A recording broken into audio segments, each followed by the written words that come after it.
We're on.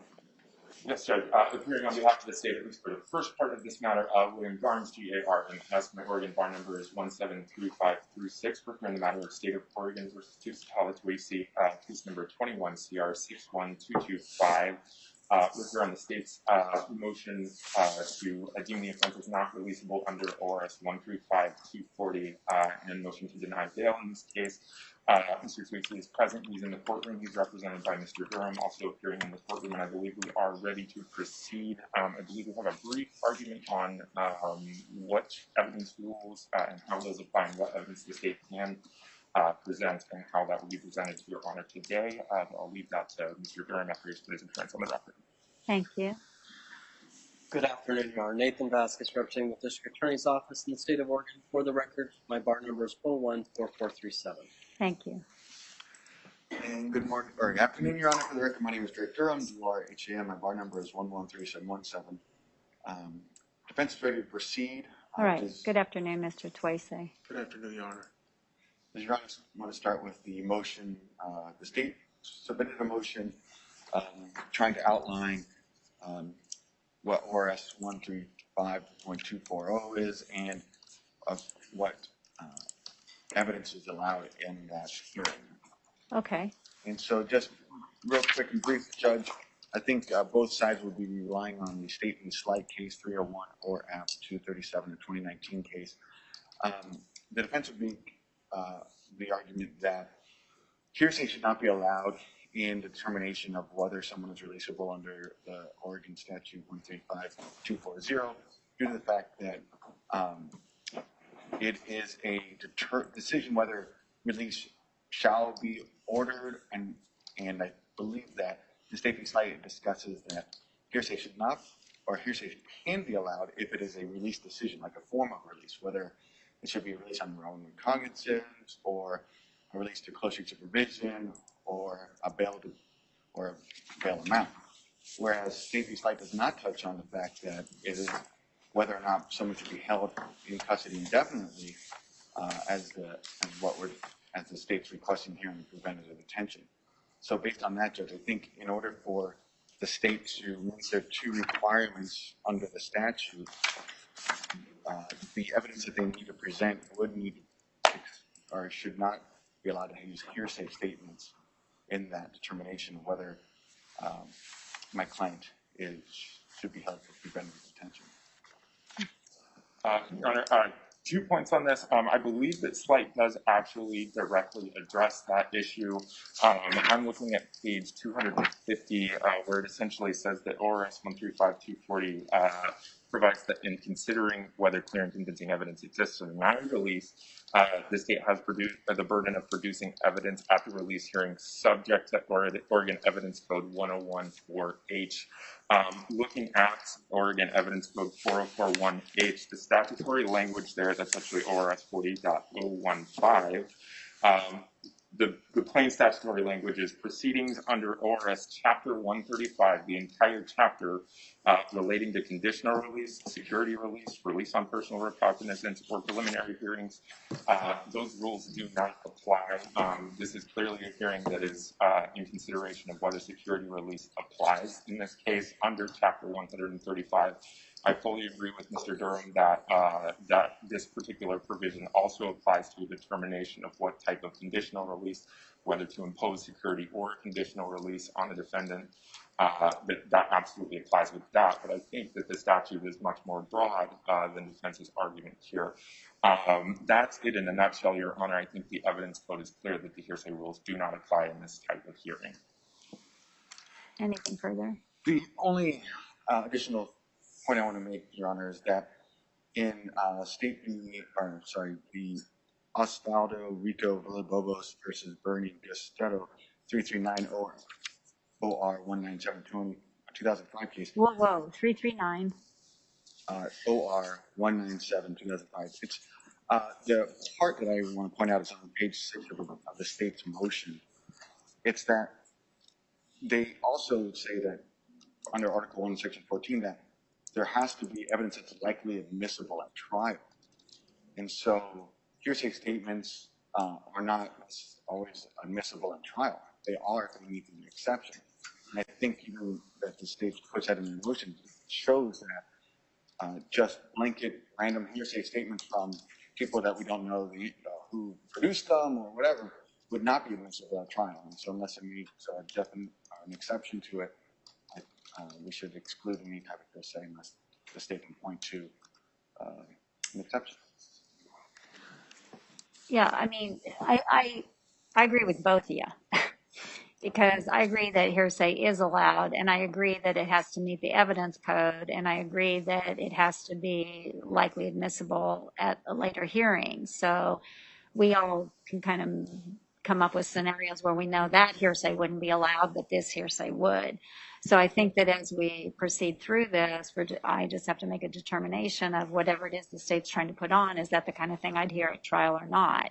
And so, like, it could be, you could say it's hearsay that they have a picture of Mr. Toese doing something at a protest, and you could say, well, that's hearsay. And then I'd say, well, for purposes of this hearing, it's okay by me because it's an actual representation of him, and we all know it's him, and that's what he's doing, so I'm going to allow it. So that kind of thing, as opposed to somebody unknown with no contact send some email saying, I saw him do XYZ 3 weeks ago. That I probably wouldn't allow because there's no foundation of reliability and credibility to that. So I think I'm just going to have to take it a piece at a time, depending on what you're trying to offer. I mean, this is an interesting statute because it basically says that. So let me lay out my understanding of how the prongs work, and then you can tell me if you think I've got it wrong, because I want to make sure we're all going in this, rowing in the same direction. And that is my understanding of 135240 sub 6 is that I first have to determine, is he charged with a violent felony? I mean, that's the first thing. Is it a violent felony or not? And violent under the statute is described as an actual or threatened serious physical injury to the victim. I won't reference the rest because it's inapplicable. So an actual or threatened serious physical injury to the victim. That is the definition of what a violent felony is. And then if the state has indicted them on that, then they've already established probable cause, and the statute says, okay, we have proof put forward that there's the allegation supported that he's committed this crime for purposes of the release hearing.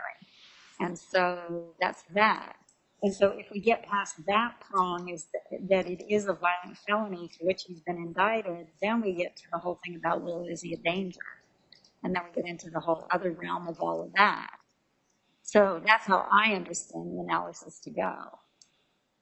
And you're both nodding. That's consistent with my understanding as well, Your Honor. So let's just start at square one, which is the state has a burden by clear and convincing evidence to support that Mr. Toese is charged with a violent felony. That's where we're first at. And then we'll go from there. Unless you want to approach this somehow differently.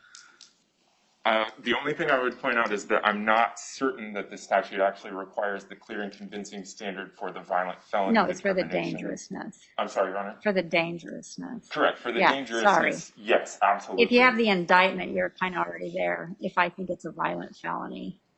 Correct, and that's to Your Honor to decide.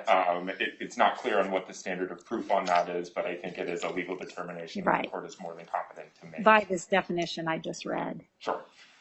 Okay. I do have a quick PowerPoint presentation before I put on evidence. We'll still kind of go along with that. All right, that's fine.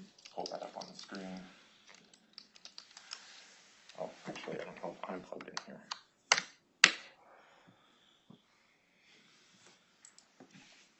It's popping out. Okay. So the first slide that I have here, Your Honor, is basically just a statutory outline. I think Your Honor has already hit the nail on the head with this. I will not belabor this point. Essentially, the first step in this process, what I'll be handling is the violent felony determination. We intend to present evidence both through some photographs, well, they're actually still frames of videos that we've accumulated from various open source media. Is that on Your Honor's desktop as well? I'm trying to get there, unless Peter can at least move that to this screen where I can actually see it. But there we go. A little bit better there. Okay. It's actually a little better for me as well. So essentially, for the violent felony determination, I have several still frames that I'll be presenting as demonstratives through this PowerPoint presentation. We'll hear testimony from Detective Joseph Cox, who's the primary detective on this case, and I have a couple of very brief videos to show Your Honor that relate specifically to the charges that support the violent felony determination. Essentially, the law that we're looking at is 135-240 sub 4 through 6. The PJO that implements that, which is largely the same. I think the addition that the PJO provides is that the violent felony determination can absolutely be challenged at this point. And it does place the burden on the state to present evidence to support that. And then again, as I pointed out, Oregon Evidence Code 1014. I understand Your Honor's earlier commentary on we're going to go through kind of piece by piece, but again, the state's position is that the evidence code does not apply, as this is a hearing to determine essentially security release in this case.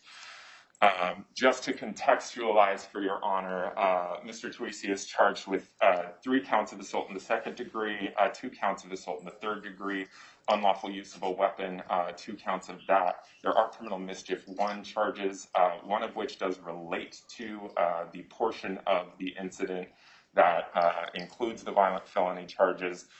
One relates to a sort of separate set of facts that we won't be getting deeply into today, and 2 counts of riot. Again, one applying directly to the violent felony charges, one applying to that other portion. With respect to these, essentially the state's theory and what I expect the evidence is going to show today is that the charges constituting the violent felonies, so the assault charges, the riot charge, the unlawful use of a weapon charges, stem from defendant's participation in and his directing others to participate in essentially what culminated in the assault of a counter-protester in the parking lot of Park Rose High School on August 22nd of 2021 after a rally hosted by and organized in part by the defendant. Risk to the public, DDA Vasquez will be handling that portion of the hearing, but that will be both through testimony of Detective Brandon Combs, who will testify, and an examination of Mr. Toese's history. So with that, Your Honor, I will call my first witness, Detective Joseph Cox, who's waiting in the hallway.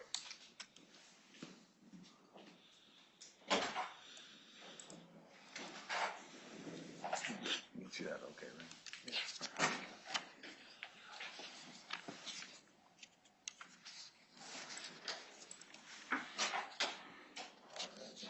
Stand on that side. Good afternoon, Detective. If you'll just stand here, raise your right hand, Mr. Hinkle. Swear you in. Under the penalty of perjury, you swear or affirm that the testimony you'd like to give in this case should be the truth, the whole truth, and nothing but the truth. I swear. Be seated. And directly please state your name and spell your last. The name is Joseph Cox, and it's spelled C-O-X. Okay, is it all right if I say it, Your Honor? Yes, please. Detective Cox, how are you currently employed? I'm currently a detective with the Portland Police Bureau Property Crimes Unit. Okay, and how long have you been working in that position? Since August of this Okay, last year. prior to that, what was your, were you employed with PPB as well? Yes. And for how long? I got hired in 2008 and promoted to detective in 2019. Okay, between that, your current position and your hire date, what various capacities have you worked in for as a law enforcement officer? I worked as a night shift patrol officer for most of my career, and then as a detective worked in sex crimes, robbery, back to sex crimes, and then to property crimes. Okay, so part of your total tenure as a police officer, have you investigated crimes relating to what we might term like mass demonstrations or protest events? Have you participated in those kinds of investigations? Yes, I was assigned to night shift during most of the protests that were happening downtown, so I was working a night shift Okay. on that. Based on that experience, what kinds of evidence do you typically gather in relation to those sorts of investigations? Usually it's, we're looking for video evidence of the incidents that happened, and then clothing, and also statements when we talk to the people afterwards. Okay. Is it often that you're kind of going through like open source internet video, that kind of thing that you're pulling and using for as evidence of those crimes? Correct. Okay. And did you participate in one such investigation relating to Mr. Toese in August of 2021? I did. Okay. So let's talk specifically about that incident. I have on the slide, it should be on your screen there before you, kind of a little map that's posted there. Do you recognize that area? I do. Okay. And where is that? That's going to be out on 122nd Avenue. Okay. Do you recognize any of the landmarks that are in that photo? Yes, the number 1 is pointing at an old Kmart lot, and number 2 is down there at the Park Rose High School, Okay. and then it's the post office. Right. Okay. Gotcha. And are you familiar with an event that occurred on August 22nd, 2021 that occurred in that location? Yes. Okay. And can you just briefly describe how you became familiar with that event? So during that event, as a detective, we get assigned to what's called like a mass arrest team. And so officers on the street don't have to deal with like the paperwork and all that stuff. People get transported up to the detective division where we process all the paperwork, evidence, and try to do interviews. Myself and the other detectives that were assigned to the property crimes unit were tasked with watching video on social media, try to see if we could see any incidents with such a violence or destruction of property and try to capture that. Okay. So while the incident on that date was going on, were you like watching like live streams of the event happening kind of in real time? Yes, I was watching video and I was also watching Twitter and different types of forums like the chats and seeing what communication was coming up, and people would say, oh, check out this video, and then I'd go and pull up the video. So I had multiple screens up watching multiple stuff. Okay. And then even after the event, were you able to kind of like go through those various different sources on the internet or wherever else and find additional video relating to the event? Yes. Okay. So based on that investigation, can you briefly describe what the event was supposed to be and kind of how that was planned? So there was a rally at the Kmart parking lot, and then it was pretty peaceful for most of the time, and then eventually a group of counter protesters arrived, and then there was an altercation that extended south down 122nd and then eventually over towards Park Rose High School where it ended. Okay. So just backing up to the rally, were you able to review actual video of like the rally itself before things kind of like catalyzed into a larger kind of scale event? Yes. Okay. And did Mr. Toese make any speeches during that rally? Yes. Okay. And are you familiar with those speeches? I reviewed those speeches and stuff, but I don't remember a lot of that because I was mostly focused on the property damage type stuff. Okay. Okay. So you mentioned that at one point a counter-protest group arrived at the location as the rally was going on. Can you describe how that occurred? Like, what is the specifics and what was the response, I guess, from the crowd at the rally? So I noticed from watching some of the video that there were some individuals that showed up, and there was some communication between the two groups out on the streets or like on the sidewalk behind 20 seconds. And for the most part, that seemed like it was fairly peaceful. And then eventually a group of individuals, kind of protesters that were obviously clad up in, like the black bloc, they showed up with a vehicle. It was looks like a retired old Metro West van. That vehicle stopped as it was entering the lot. And then there was two individuals from the rally that approached that vehicle, opened the door. One individual looked like they were firing pepper spray, and another one used paintballs. The driver of that vehicle looked like he got out, abandoned the vehicle, which rolled forward, and then the clash kind of started from there. And then it stopped. There was a pause, break, and then a re-engagement later. Okay. And kind of during that pause break or that re-engagement, at what point did Mr. Toese kind of become involved in that? I recalled seeing him kind of directing individuals, letting them notice to stay back, don't go forward, and then also trying to protect the stage and the property. Okay. Protect what? The stage. Stage? Well, I should clarify. So in the rally, can you just describe what the general area looked like before the counter-protest group arrived? So there was looked like a stage that was set up with an American flag. I believe there's a Statue of Liberty, and they were giving speeches and talking. Okay. And the group that initially attended the rally, how would you characterize that group? There was a lot of people that were, there was a lot of press that was there, photographs. There was individuals there, looked like there's some families there. There's individuals there that were dressed up, wearing tactical vests, helmets, paintball guns. Okay. Did it, from your review of the video, did it appear as though like that particular group had like any specific political ideology or anything like that? Yes. And what was that political ideology? I'd say more on the conservative side. Okay. And the counter-protest group, is that apparent based on either your experience as a police officer or review of the specific video in this case? Yes. And what is that political ideology? It'd be on the left side. Okay. So it's kind of like a politically driven sort of like clash between Yes. two far sides. Okay. So backing up to, or I guess moving forward, back to Mr. Toese. And then, I'm sorry, the vehicle that drove up and the people that got out, which side was it? The Metro West vehicle looked like it was being driven by the counter-protesters. It's on the left side. Okay, thank you. So that's the group that's coming into the rally after it had already kind of progressed for quite some time. Is that correct? Correct. Okay. And just so that we're clear, when they entered the parking lot, which group kind of attacked the vehicle? So there was, obviously if you watch online, there was a lot of different videos. There was people who were much further back towards like in the lot and towards the stage that could see the vehicle. It looked like the vehicle was kind of running into the lot. And that was some information that got put out. But then I discovered video that was actually somebody who was up there by where the vehicle was at.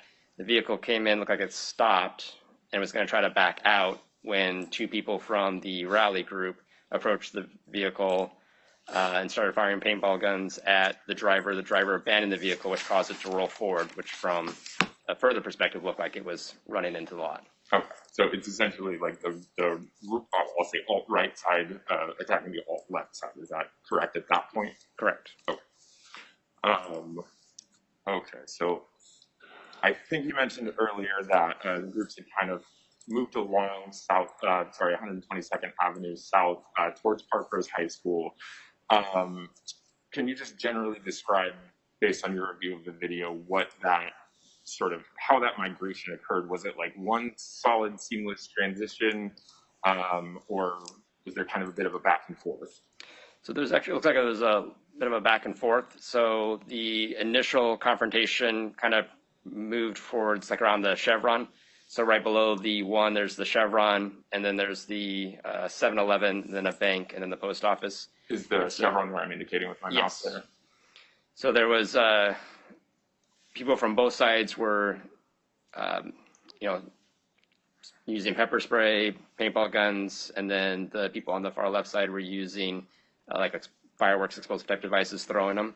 And so there was a confrontation. It looked like it went past south of the gas station and then kind of stopped. And then the counter-protester group came back again, and then there was another confrontation. That confrontation continued all the way down past the post office, then across the street over towards the school.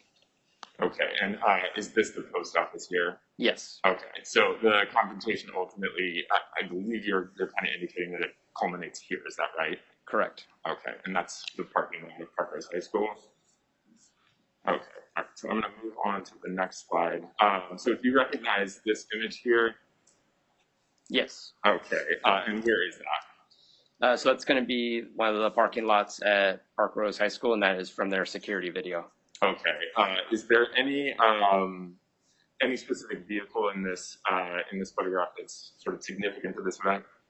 Yes, the silver Honda Ridgeline. Okay, and what is the significance of that vehicle?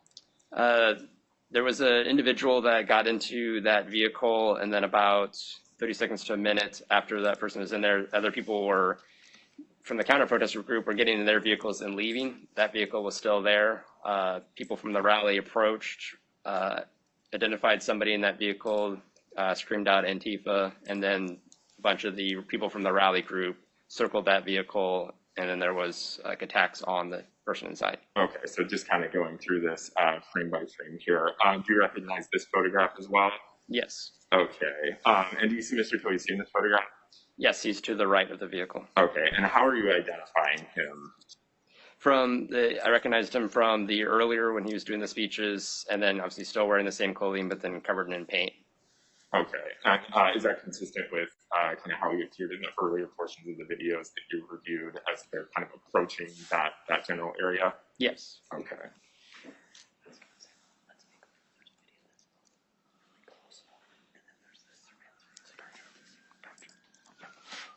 So, and just so that we're clear, it's not all like video that's from this distance. Is there also video that exists that's kind of like much more close up? Yeah, this is the video that I had from the security camera. There was also a lot of other videos from independent press. Okay, and are the independent press like kind of on the ground embedded in the crowd? Yes. Okay. So after this kind of frame here, do you know what kind of what happens next? So from obviously there's no audio from the security camera, but I was able to get a much larger picture of what was going on in the lot, and then with their camera system, you're able to zoom in. And so by zooming in, we were able to see that Mr. Toese looks like he pointed at the vehicle. From the security camera, it looked like he pointed at the vehicle and then walked up to it using what appeared to be a bat, hit the driver's side window, and then walked off. And is that kind of what's starting to be depicted here? Yes. Okay. And I think you mentioned earlier that somebody was yelling in the videos, that's Antifa, that's Antifa. You know, from the videos that you reviewed, were you able to recognize the voice or identify who that was? Yes, so from also watching videos from the independent press that were actually there locally, and you could actually hear audio, that's where I was able to hear his voice. Okay, and like this, when you mentioned like the independent press folks, you're talking about like folks kind of like this who are carrying around appears to be like cameras on either poles or like their own like kind of higher grade cameras that they've got. Yeah, so there's people with like just like your basic cameras, then also a lot of people with their cell phones as well. I'm gonna just push forward here. Whoops. So are these kind of stills that you recognize from like those kinds of photos of people who are actually like boots on the ground? Yes. Okay. And you recognize kind of like what's going on in this frame. Is this the before or after the last frame that we were looking at? So this is going to be after. Okay. And can you see in this photograph whether any of those people in the crowd are kind of like armed with weapons or what they might have in their possession? Yeah, so there's individuals that look like they had bats. I saw an individual with a knife, two individuals with knives go around and puncture out the tires of the vehicle. A couple individuals through the driver's side window that had been broken, punched the driver. An individual walked up and pepper sprayed the driver.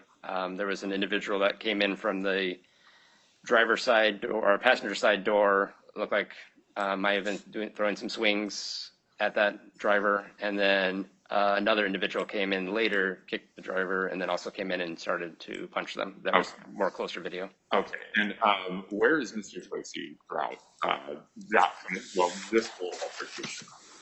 So the initial school video, I saw that he was on the back and the driver's side, had pointed at the vehicle before everybody started to swarm it. And then I noticed on one video, it looked like somebody that looked like might have been him had gone into the vehicle, but then I found a different view of that. It wasn't him. I could see he was on the driver's side during that initial person that went in. And then there's other videos where he's like walking around the back of the vehicle, pointing at it. Back vehicle what? The Honda Ridgeline. Yeah, he was at the back of the vehicle and I didn't hear the rest. Oh, sorry, he was pointing at it while walking around with the other people from the rally group. And when you say pointing at it, you mean the car? Pointing with his bat At the car. at the car. And while that's all going on, can you hear him making any kind of directives or like audibilizing in any way? And if so, like what is he saying? I know there was one audio where he's saying that's Antifa, get him. Okay. I'm going to show you just a couple of other stills here. So these photos here, this is still part of the same altercation that's going on. Throughout all these photos and the photos from the last slide, is it your understanding that the driver or the occupant of the vehicle is still in there? Yes. Okay, and what are these folks doing?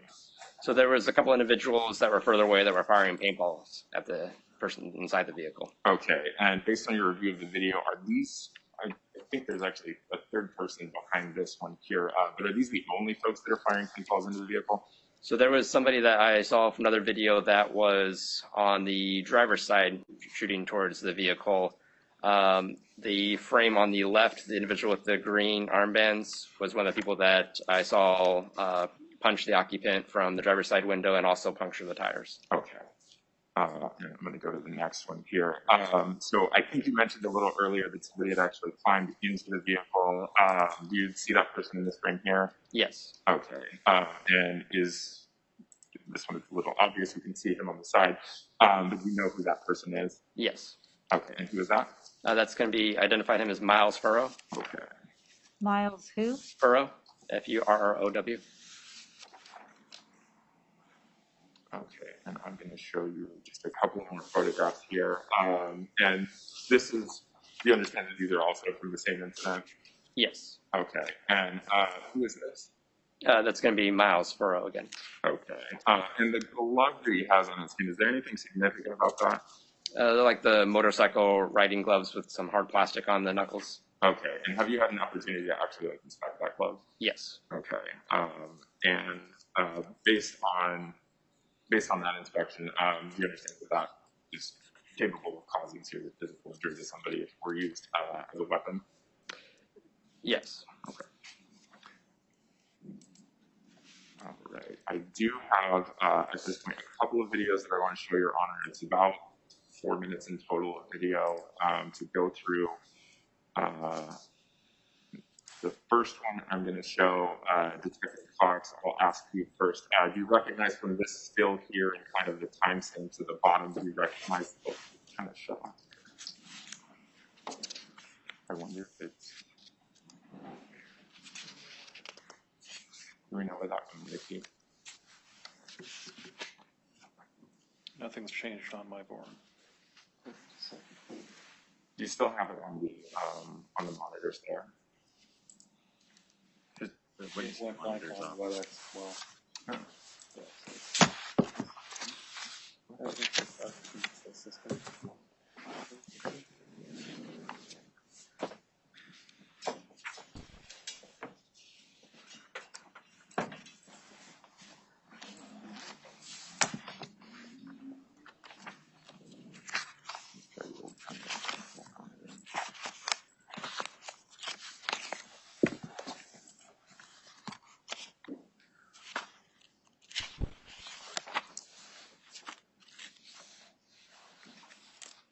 Your plug's loose. It's in. I can try and plug it back in.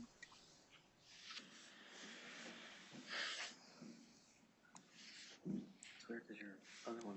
Yeah, and when I queued them up, they did come up there earlier. I hit play just to see if it. No, it's not. I'm actually not picking up my HTML. It looks like. Wait, just give this a second. There we go. Okay. So you can see that on witness stand and up on the bench. Okay. So same question from earlier.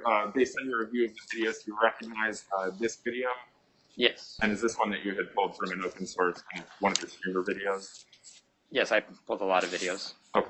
And I'm just going to play about 1 minute and 25 seconds of this video for Your Honor, and I'll just let it play through, and I have just a couple of questions for you. Can you, I'm sorry, is this like numbered in some way I can keep track of it? I would call this one video 1 on the PowerPoint that I've got there. I just want to know which one, so we all reference the same thing. Sure, So this video will be one. video 1, video 2 will come up next. Okay.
So just a couple of questions on that before we move on to the second video. The part that you can kind of hear in the audio where someone is yelling, he's Antifa, do you understand who that was? Yes. And who was that? It was Mr. Toese. Okay. Was there any point in that video where you hear any other commands or command type articulations being made by Mr. Toese?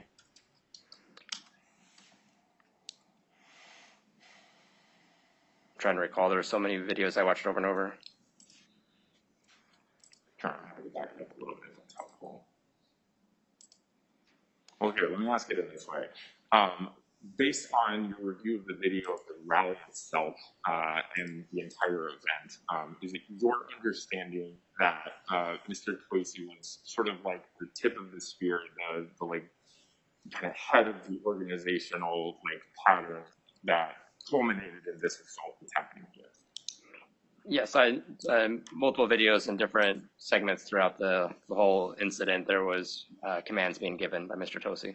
Okay, I'm going to show you a second video that kind of gives an overhead view, and this is actually, there we go. I'll fast forward just a little bit. Let me double check my timestamp. 4:27.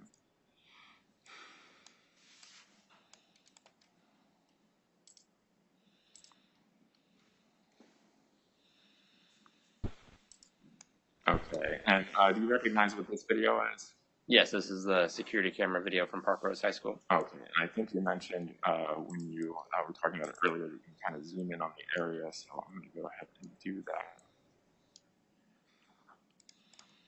And I'm going to let this play through for about 2 minutes, and I'll have a couple of questions for you about it. And this video, unfortunately, has no audio.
Okay, I'm going to go ahead and stop that one there. So throughout that video, what do you understand Mr. Toese doing? So from watching the video, from the security, watching from the security video, I was able to tell that the counter-protester group was coming back. I had watched prior to this incident here, and this is where they had parked, assembled, and then moved out from, and so they're coming back to their cars and taking off. Obviously, the individual in the Honda Ridgeline was still there. As the group moved forward and was still kind of to the right of the screen, that's kind of off screen, there was still some kind of stuff being thrown back and forth, and a little bit of a conflict between the two groups. Mr. Toese looks like appeared to have identified somebody still in that vehicle, kind of pointed at it, and then that's when the group started to swarm it. Okay, and is it your understanding that he was basically directing you to do that? But object Yeah, for speculation. sustained. And if I could clarify, Your Honor, based on the audio that you've heard through the totality of your investigation and kind of like review of that video, is that your understanding? That's still same objection. Well, I think you can ask, I don't think you can say that it directed, you can ask be more clear about what it is he was directing at the time he was directing something, and what was it he was directing at the rally before this all happened, I guess, because you're trying to tie them together. So get specific for me. Sure, Judge.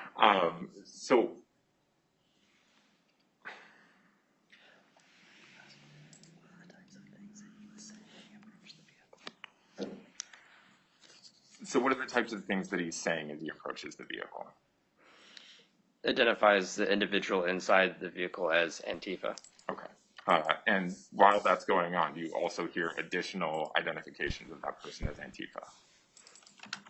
Yeah, the pointing with the baseball bat at the direction of the vehicle. Is there anything in particular that you're hearing in the videos, these videos, others that you've reviewed, that indicates that he is directing the others towards that vehicle, essentially to commit these acts? I'd say based on the pointing with the bat, claiming that that's Antifa, and then the kind of the, looks like it's like directional, once he moves in, everybody else kind of follows suit.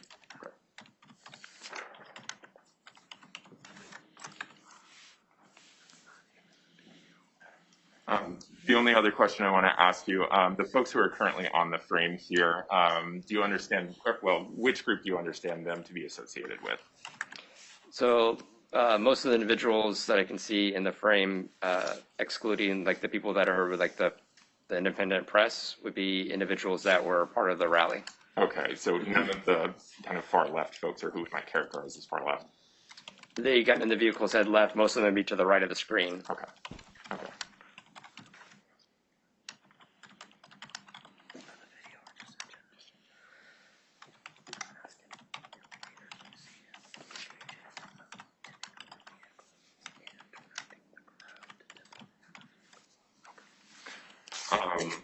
I think earlier you had mentioned when it came back to the Kmart parking lot, the group. Was there anything in particular that happened that, I guess, when that group returns to the Kmart parking lot of note? After this incident? Yes. Yes. What happens? So the Metro West vehicle that was still left at the scene, individuals were going up to it, looking inside, doing more damage to it, and then they were rocking it back and forth, and then eventually they tipped it over. Okay, and was Mr. Toese a participant in that? Yes. Was there at any point at which he issued any like directions or directives to the folks who were, the others who were participating in that? Yes. And what was that directive, if you recall? There was a statement made along the lines of, let's flip this motherfucker over. And then the individuals that were on would have been the right side of the vehicle that were trying to tip it were kind of, looks like they were just rocking it, pushing it from the high. And then Mr. Toese said, get low. And that's when the group got lower and was able to actually tip the vehicle over. All right, Your Honor, I have no further questions. All right. Cross? No, thank you. Good afternoon, Detective. How are you doing? Afternoon. Good. I want to kind of start at the very beginning. There originally was a protest set to happen at the waterfront, correct? Correct. And apparently word got out that there's going to be a lot of counter protests, and that's when the protest decided to move to 122nd Avenue parking lot, correct? Correct. Okay. And then, so they set up a stage, and you had mentioned that there were like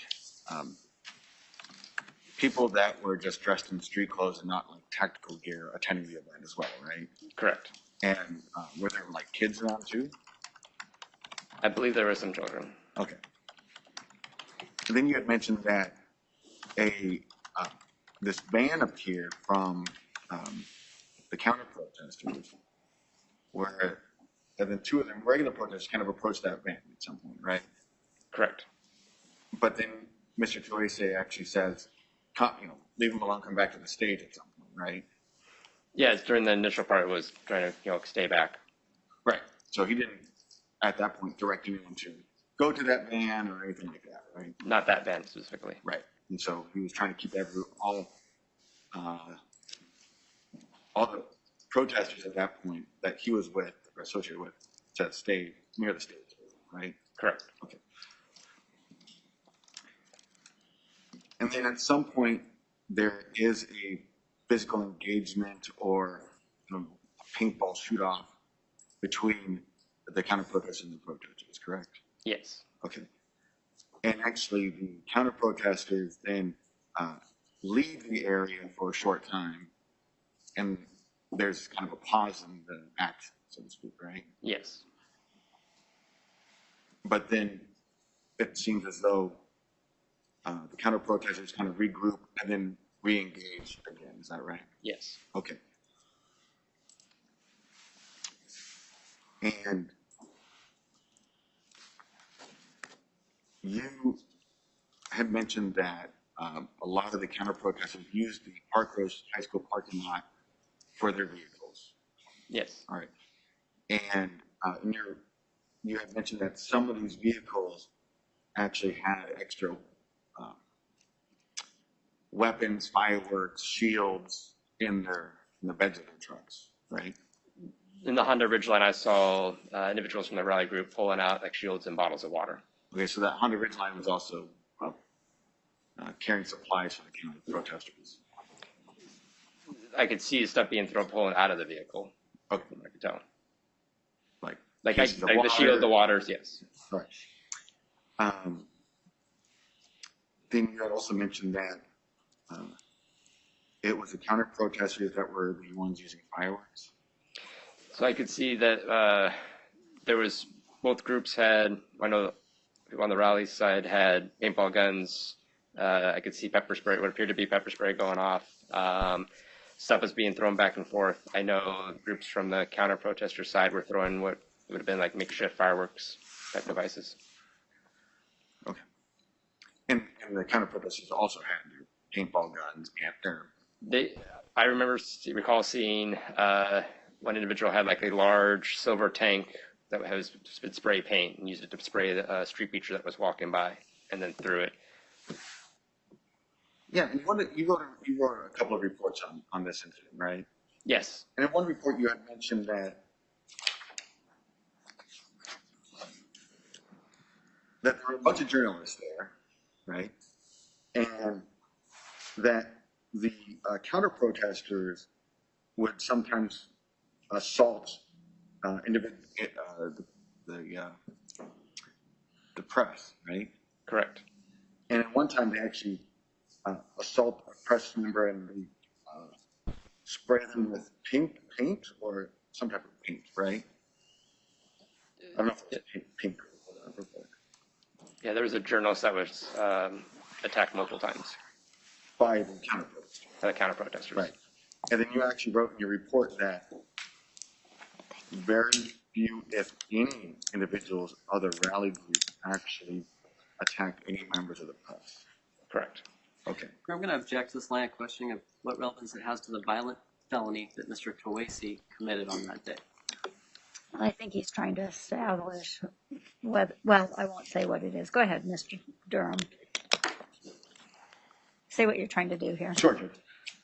I believe the state's trying to show that my client is directing violence against people, when in fact, what we see throughout that day is that my client and other personnel are not the violent people to begin with, and that the counter protesters are the ones attacking other individuals and go to this site to start the engagement. Okay, so that's established. They're all at each other.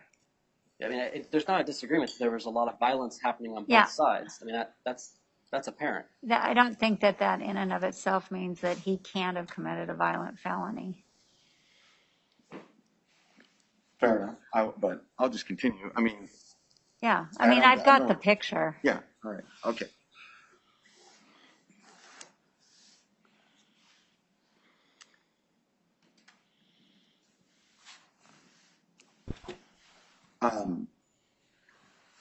Then what we see in the Parkrose High School parking lot is that Mr. Toese is not the only person from the rally that shows up in that parking lot, right? Correct. There are can you give an estimate of how many other individuals there were for part of the original rally group? I'd say, I mean, there was anywhere from 20 to 30 plus. Okay. And watching the video, did you see other people from that rally engaged in conduct that there's no way Mr. Toese would have known about? There's a lot of independent actions that are happening there. Right. Okay.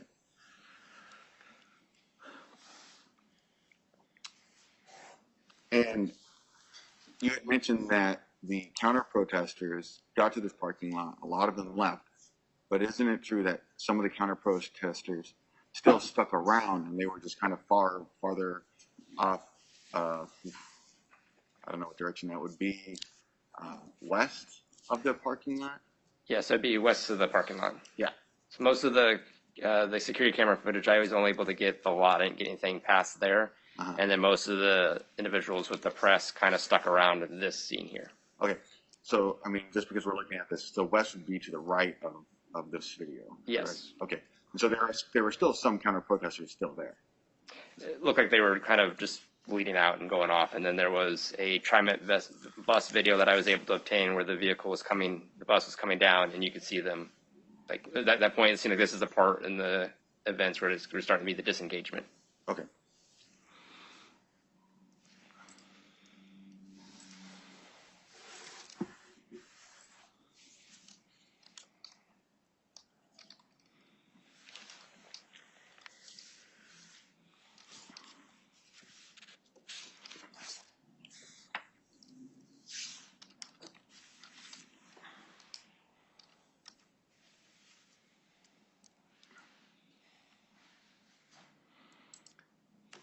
You also mentioned that you see Mr. Toese use a baseball bat to break the the window of the ridgeline, and then he walks away from the Honda ridgeline. Is that right? Correct. And just to make the record perfectly clear, you never see Mr. Toese ever physically touch the driver of that vehicle, right? The only thing I saw was the bat. There was statements that looked like someone thought that he actually entered the vehicle, and from one of the videos, it looked like might have been him. But then I saw him on the driver's side of the vehicle. So it was not him that went into the vehicle. No, the only thing I saw was him swinging the bat, and then the kind of pointing at it, and then that's when everybody rallied around it. Right. And even you see the driver of the ridgeline actually able to exit the ridgeline, and he's pushed by another individual, right? Correct. And then he's able to walk away, correct? Yeah, he ran away. Mr. Toese doesn't run after him, right? Not that I mean, I've reviewed so many videos, I don't recall. Yeah. And Mr. Toese doesn't say, "Oh, he's getting away, go get him," or anything like that, correct? Not in the videos that I heard. Okay. And none of the videos or anything you see Mr. Toese re-engage with that individual in any form, right? Not that I can recall. Okay. And at some point during this video, you kind of actually lose track of Mr. Toese, of where he is according to where the ridgeline is, right? Yeah, so part of my procedure was, because I watched so many of the videos, is I would focus on one individual and just keep watching the videos and watching that person and kind of documenting what they were doing, and then just kind of kept reworking through and watching stuff over and over again. Yeah. And so some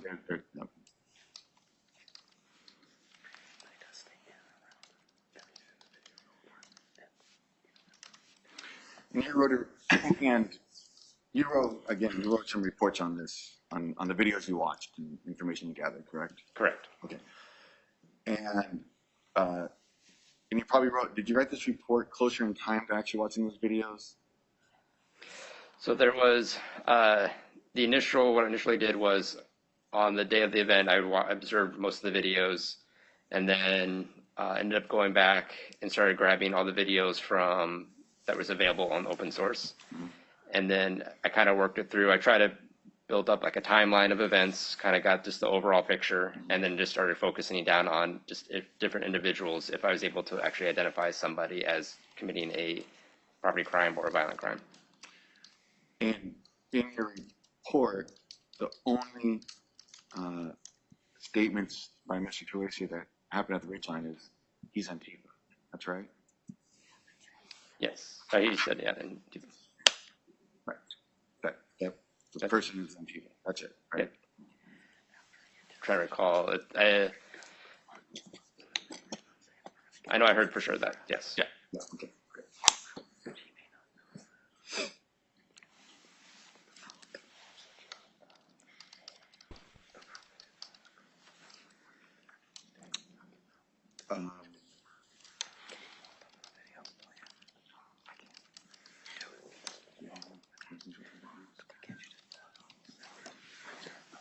No further questions. Thank you. Redirect. Just briefly, Your Honor. So there was a question about some initial orders that were given, I think, when the sort of at the initial rally, Mr. Toese had gone up and told some folks, like, back away from the folks who are on 122nd Avenue.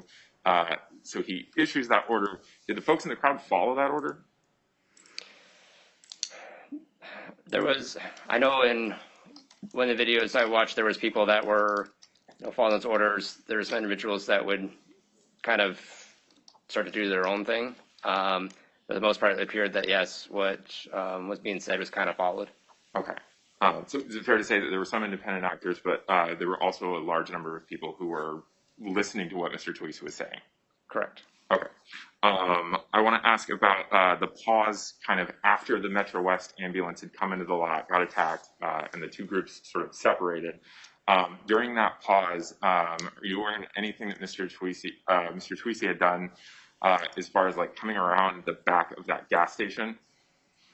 So I had observed through watching all the different videos, there was the group of individuals from the rally that ended up doing kind of a flank and came around. There's like a back street. So if you're looking at the Kmart parking lot, there's the Chevron. There's like a little lot there. They went behind the Chevron and then came in between the Chevron and 7-Eleven. Okay. And just so that we can kind of, to look at this through the map, is that sort of like this alleyway? Oops, you can't see my mouse there. This alleyway that runs sort of back behind that? Yes. Okay. And that group of people, from your review of the video, did they have any weapons with them? Yes, this would be during the second confrontation. Then, yeah, they came in, did a flank, and there's a lot of paintball guns being fired. Okay. And do you recall any directives being given by Mr. Toese to that group?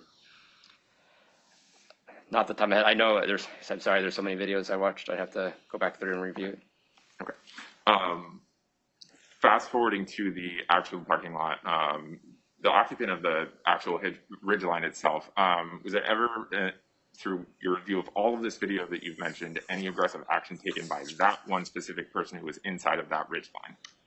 No, I tried to see if I could. I pay attention to the clothing that the individual was wearing. I try to go back through, looking through the different videos to see if that individual was involved in anything that would have drawn that confrontation for some reason, and I wasn't able to find anything in the videos that I reviewed. Got it. The left-wing group that's kind of like off to the side in video 2 that we watched, the one that you mentioned is sort of off frame to the west. When they were in that general area, from your review of all the video, were there any aggressive actions taken by that group of people while the right group was in the parking lot? Let me ask it this way: were they firing paintball guns into the group? Talking about the left The side? left. Not that I can recall. Okay. Were they like throwing additional fireworks? I think at the point at which it got to the parking lot, it was kind of pretty much a retreat at that point. Okay.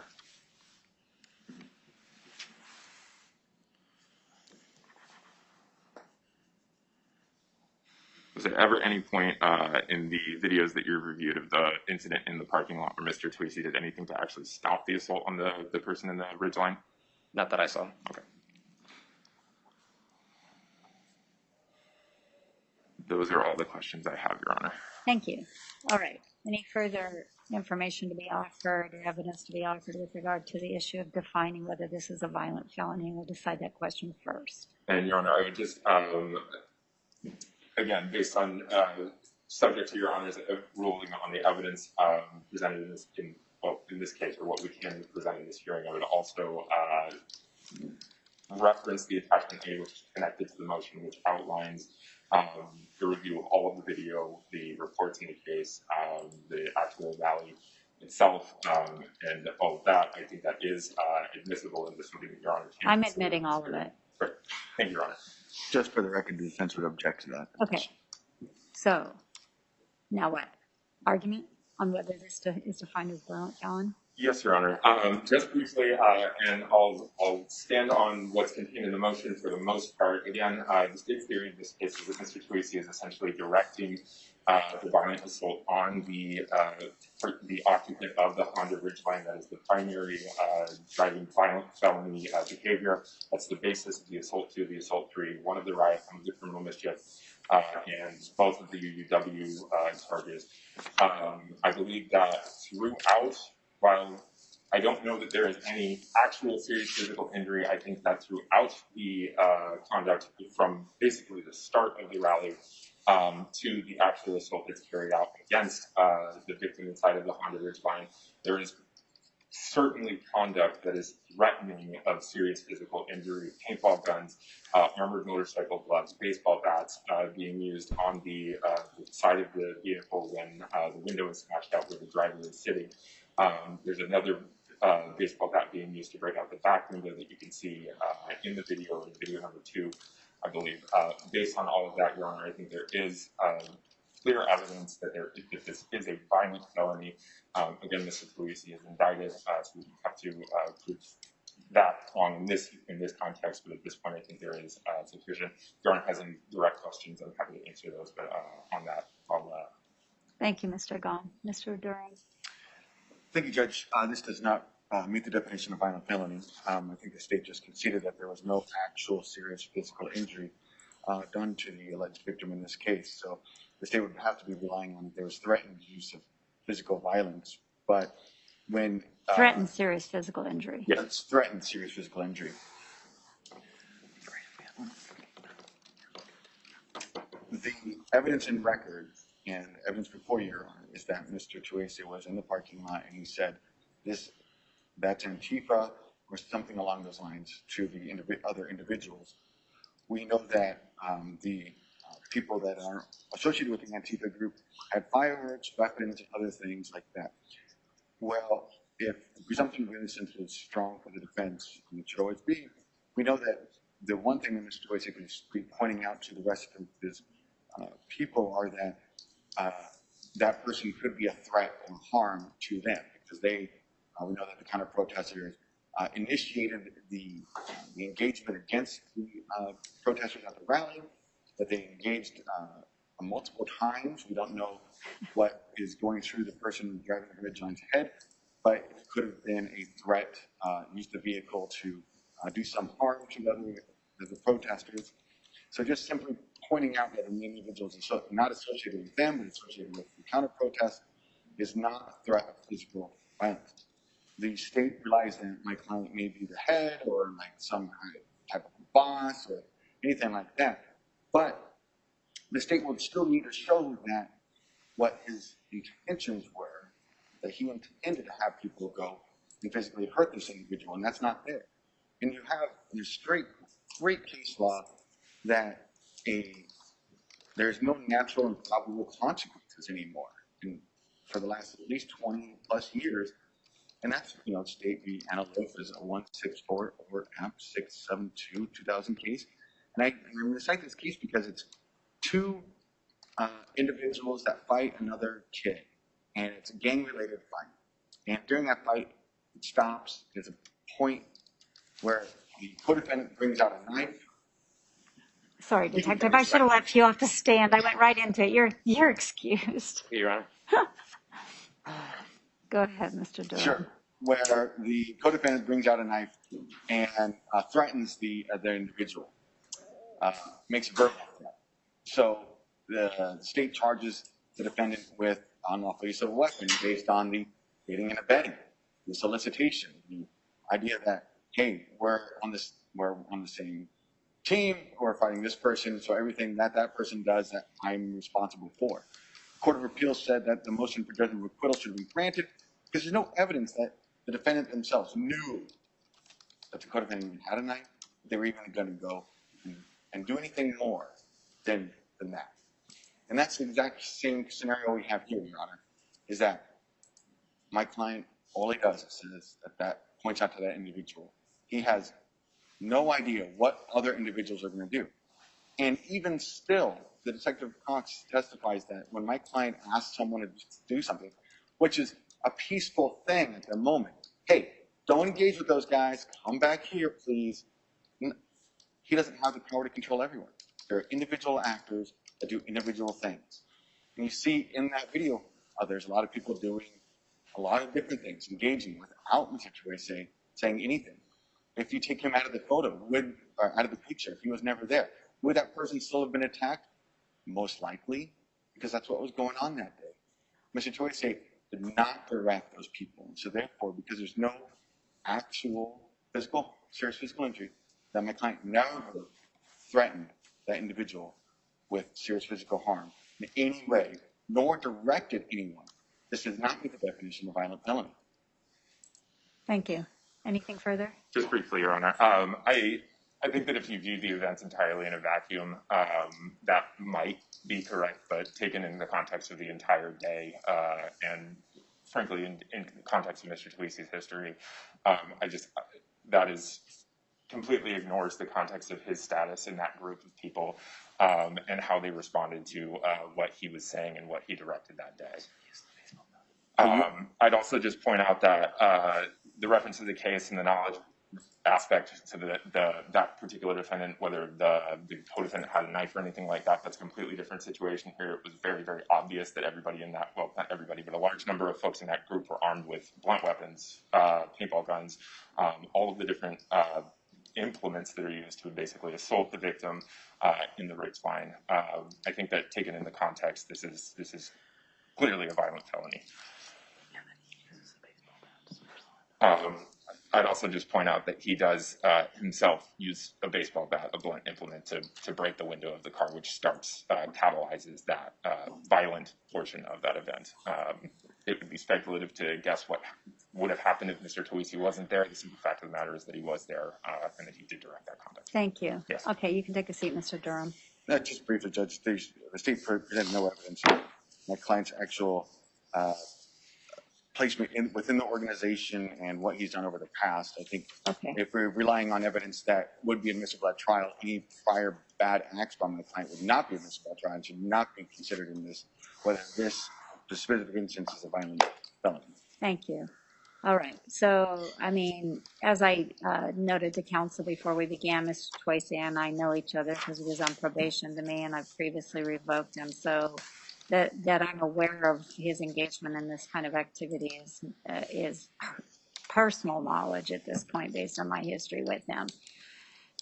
Nonetheless, I find that under the definition of violent felony for Smith 135-240-6, the state hasn't met the burden of establishing that this is a violent felony, and I have to say that it is difficult to come to that conclusion in the sense of what's going on here with Mr. Toese and that day and everything that's happening. But it's a causal analysis. And do I believe that he's a leader in the organization? Yes. Do I believe he was there that day encouraging terrible behavior by people on his side of things? Yes. Was there terrible behavior going on the other side of things? Yes. Did he swing a bat and break a window? Clearly. Did people that are engaged with him and one person in particular enter the car and threaten some individual with some glove that looks very like it could harm somebody? Yes. All of that is true. And the fact that he points it back that and say that's Antifa, I just don't think gets the state over the hurdle of being able to show that he, under an aid and abet theory, by those words alone, in the context of a bat breaking a window, take this over the hurdle into a definition that what he's charged with meets this definition of a violent felony. So that means that it's not preventative detention, and now we're up to release. but I do have some thoughts about that too. So are we going to that stage? I believe that is the next stage in the process. I have statements from the victims as well in this case that would go towards that. Plus, we have arguments about what his bail should be and how where that bail should remain. Okay, what's it currently? Well, we can go by the statutory. I don't know that their bail was actually ever set due to the preventive detention motion, but That's correct. Okay, well, why don't we just start with the state's presentation on primary and secondary criteria? My understanding under the statute is now that I've deemed it nonviolent, he is subject to release, and now it's a matter of deciding what that should look like, including security release. And there are, in both the primary and secondary criteria, there's some key facts that I would point the court to, one of which is whether his future ability to return to court. In one of his prior cases, first, my understanding is 2 convictions for bail jumping out of the state of Washington. But in one of his prior cases, he specifically fled to American Samoa for a significant period of time and was gone. And What time frame was that? I have that here, Your Honor, if I can have just one moment. This was, let's see. It looks like it was roughly in March of 2019, and then he was arrested in October 4th of 2019. He was arrested by U.S. Marshals when he returned by airplane. So he wasn't turning himself in, he was arrested by Marshals. So we're looking at multiple months where he was out. And he made specific Facebook posts saying essentially that he was aware that this court hearing was out there, but that he was going to go to American Samoa. So did he FTA at a hearing? There was a warrant that was issued. It wasn't an FTA. Out of an indictment. Well, warrant because he was on release and then failed to abide by his release. No, I mean, he's from American Samoa, so the fact that he went there doesn't shock me, but He was indicted approximately 1 week before he left her, before the Facebook post. so he was indicted, and had he been arraigned? no, it was a secret indictment, Judge. Oh, okay. He actually did appear for a one arraignment, but it was no complainant by the state back in July of 2018. Then they secretly indicted him later. His plane tickets were already pre-purchased, so he didn't necessarily, know that a secret indictment was coming down on this case before he purchased his vehicle or So his plane ticket. the warrant went out on the indictment and he got arrested when he re-entered. But there are multiple other points about this issue. Sure. So one is, just briefly on this issue is, yes, he also acknowledged in Facebook posts that he knew that this was out here, and so he was still going to American Samoa. So that's one thing. The other thing is that his probation performance is a good indicator. There's been multiple times where he's been out of compliance with GPS. There's been multiple times where he has, either failed to appear or has had issues on probation. His 2 probations in Multnomah County, each one of them ended with him being revoked for failure to perform on probation. So there's significant history with Mr. Toese being involved. He also has a pending matter out of the state of Washington in Olympia for some criminal actions that took place approximately a week or 2 after this, the subject matter of this case. And so those are additional concerns, is that Mr. Toese will travel into multiple jurisdictions and has been arrested and has had issues in other jurisdictions. The combination of all of those things, in addition to the fact that he has a network of support that will support him in what the state terms as his criminal behavior, continue to pose that risk. That A, he's a flight risk, and B, that there's an ongoing risk to the danger to the public. Okay, what bail do you want? Your Honor, the state would request $2 million in bail. Okay, and that's a total, I don't know what the indictment is. Can I have a copy of the indictment? Certainly, Your Honor.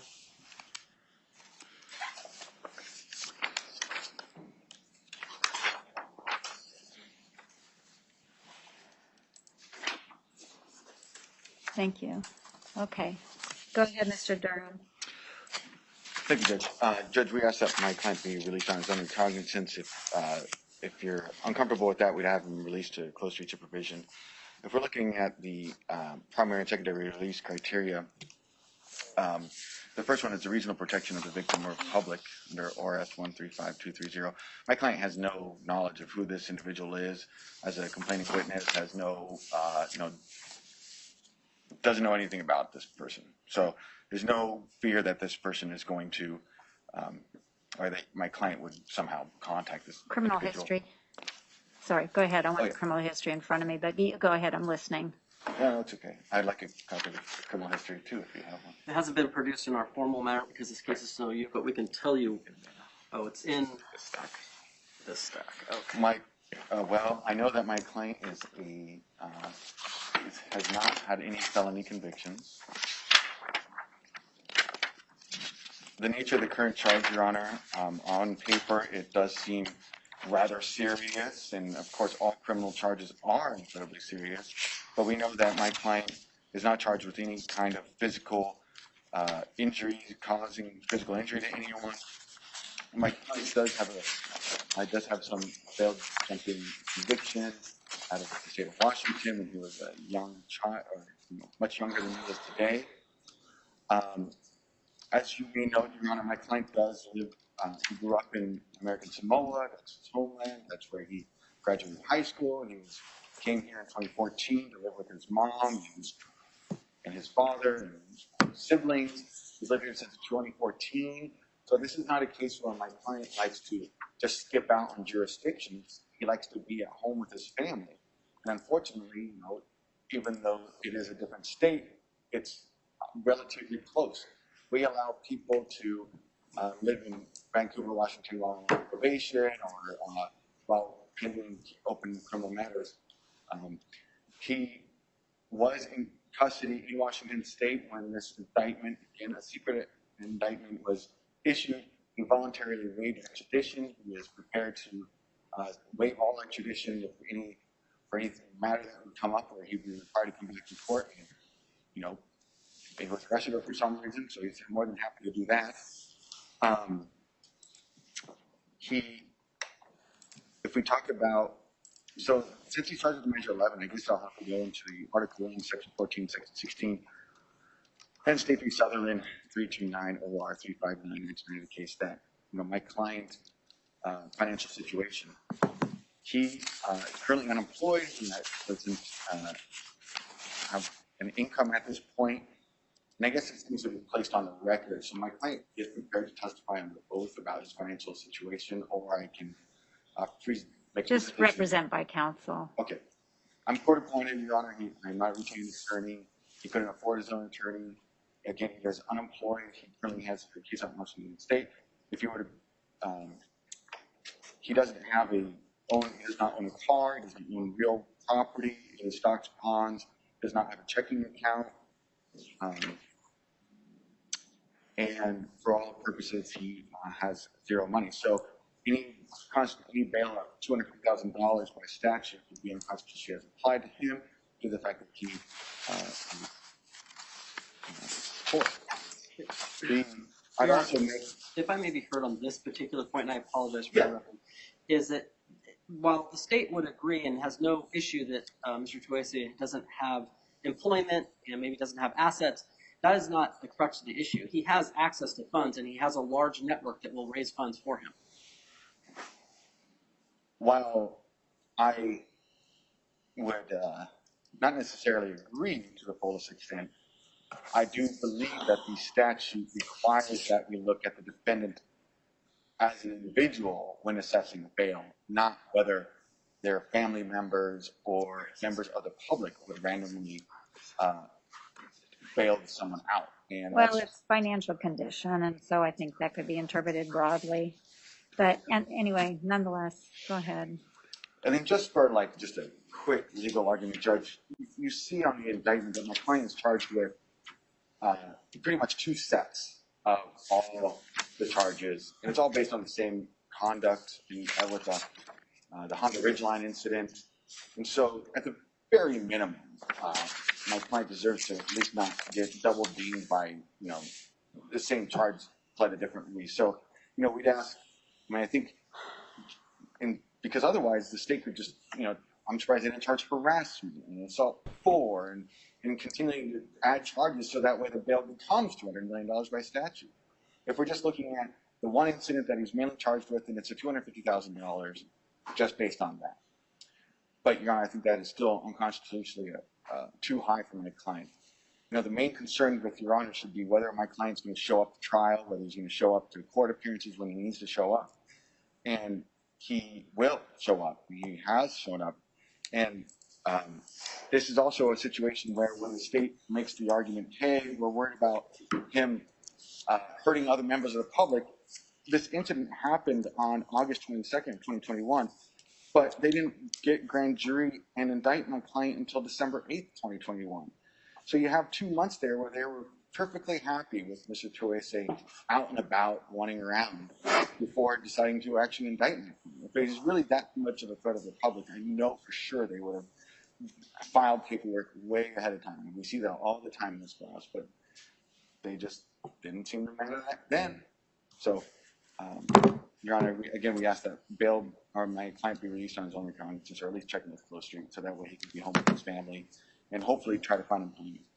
All right, so I want his criminal history. Yes, Your Honor. His Oregon convictions consist of an assault for, that is actually the case in which he was on probation. Your Honor, it's from 2018. I believe there's also a harassment conviction from 2018. The remainder of his... Wait, slow it down. Was that harassment from the same incident? No, that was a separate incident. Also 2018, I believe that is correct, Your Honor. 2 different cases? Correct. His remaining criminal history is from the state of Washington. I believe Mr. Durham said that his bail jumping convictions were from when he was much younger. That's actually from 2019, is the most recent one. There are also convictions from that same case out of Washington for obstructing law enforcement. There is another conviction from a separate incident in 2019 for bail jumping. I'm sorry, I am just kind of going through his ledger report. I don't have the actual generated criminal history. That's the same case.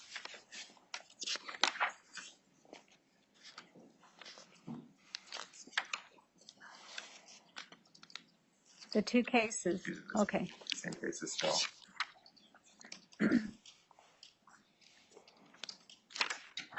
And that actually, Okay, so all of the you previously said that there's 2 cases that he got revoked on, and I know I revoked him on the assault for, but he was also then revoked on the harassment. He was convicted of the harassment. I don't think that he was revoked on. I believe it was a bench probation that was issued in that case, and there was he was not revoked on that No, probation. he was. He was. Yes, I was there for it.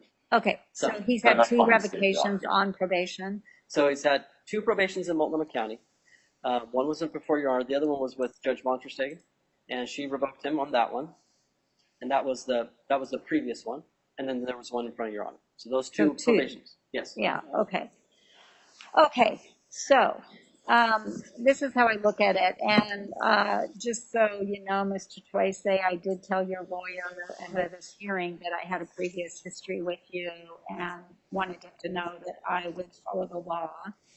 But that I did have a history with you, and I gave him the opportunity to reset the hearing, but he allowed me to preside over this matter, and here I am. So I found that you have not committed a violent felony according to the statute, which puts us in a position about discussing release.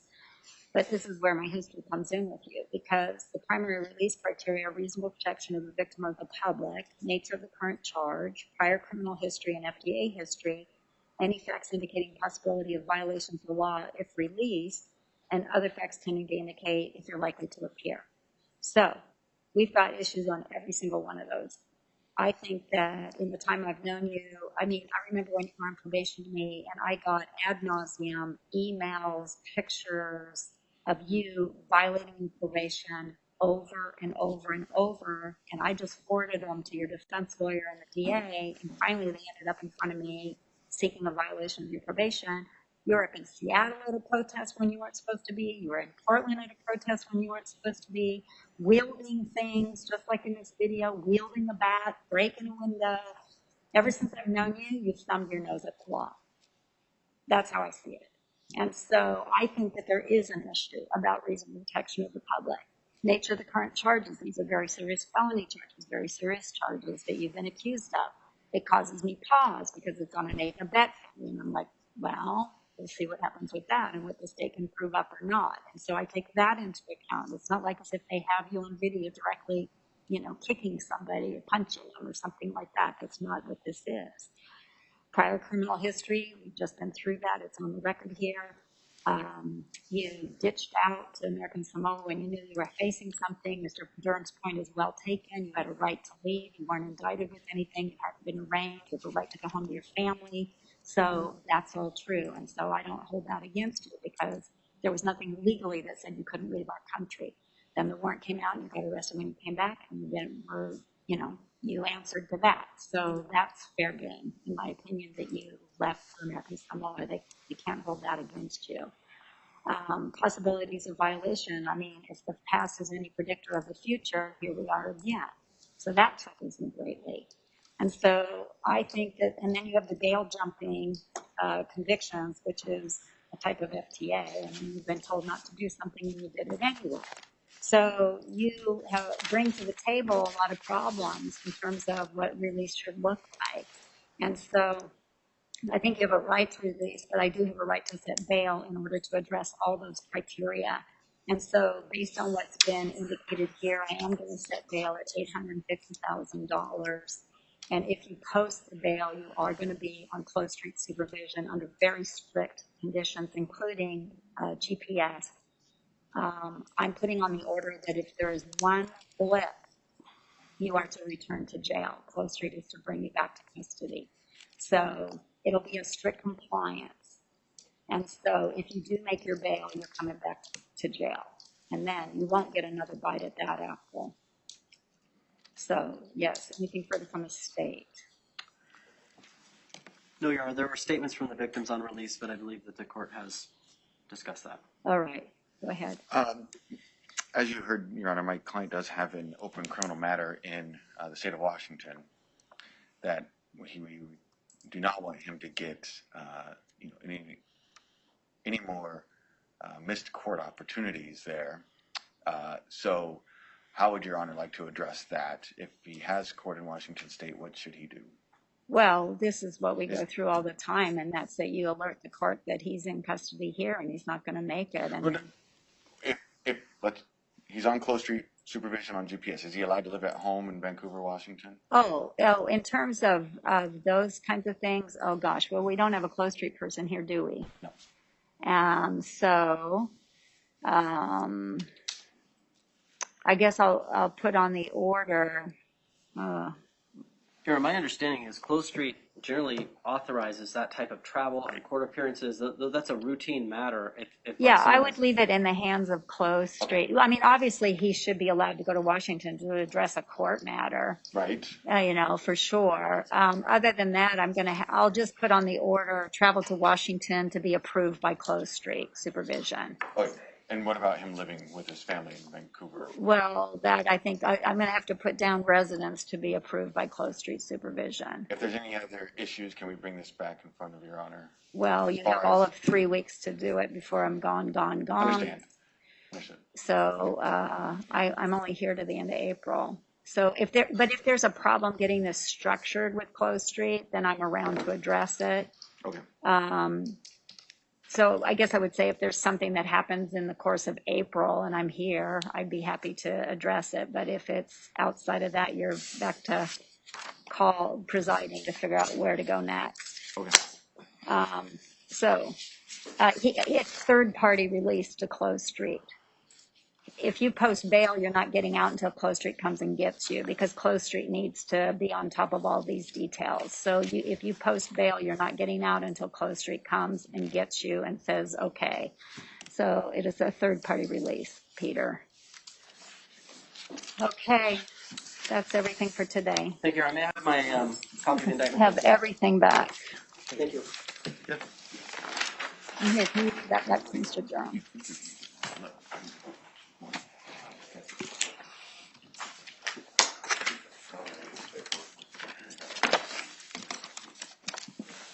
There was no previous fail, so Pardon? security is allowed and set at. Yeah.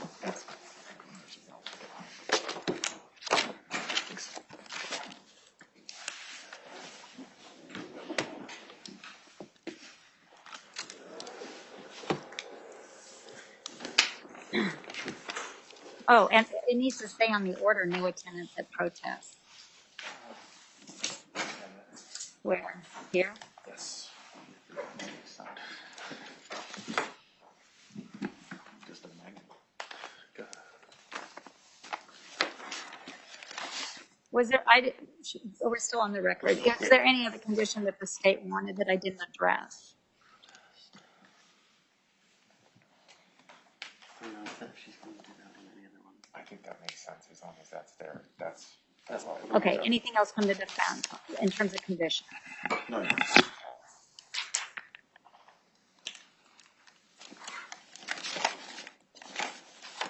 Yeah. All right. Thank you all. Thank you, Ron. Thank you, Stephen. See you later.